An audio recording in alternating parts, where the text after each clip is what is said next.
主权基金的重点唔是伫基金，重点伫主权呐。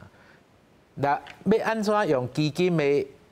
操作甲管理，它强化主权？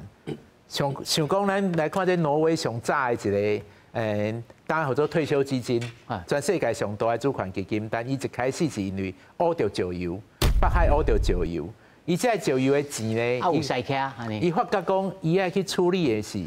这的石油是挪威几代人，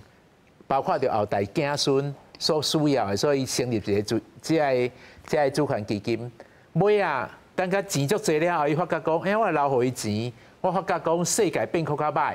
所以伊感觉讲伊袂使，伊啲钱会报去，无毋是，伊感觉这个价值讲，我当留地球留钱互后代人唔对，所以伊开始创造咱上早的责任投资、责任投资，对咱当伫讲 ESG， 就为这个观念开始讲，我除了留互我子孙，我阁要留互伊更较侪标准，所以主权基金要求袂使投资交经，袂使投资战争的物啊，安尼。所以主权基金有一个最重要，就讲为着我这个主权的国家永远的发展，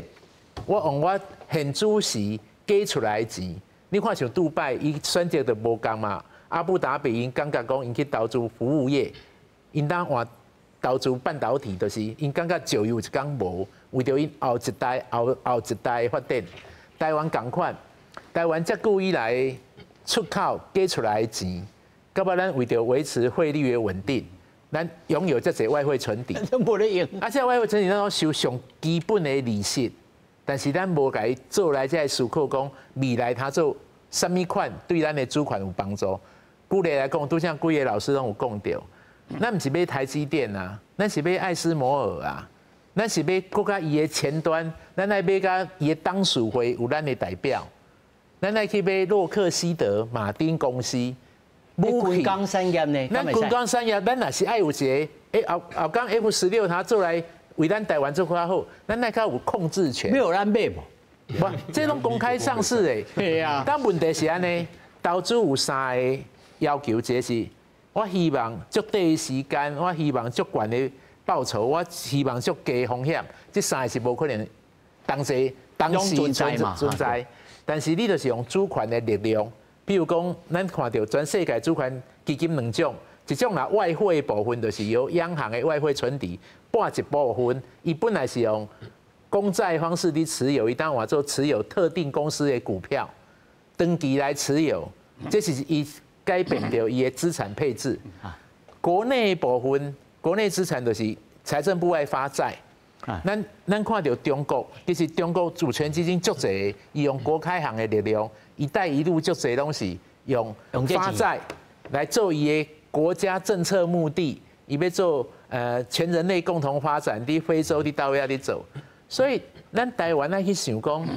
咱有偌侪物啊是无法度短期就成功，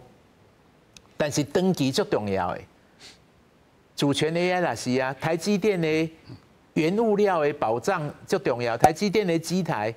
啊，为着台积电它存在，咱台湾全部的财产增加控制，对国际的公司的控制权，这是要去思考的啦。我是感觉讲，这届主权基金放出来，都想到强化台湾产业竞争力。但是讲有一寡人会造成误会，就讲啊，我有主权基金，要互金融界赚较济，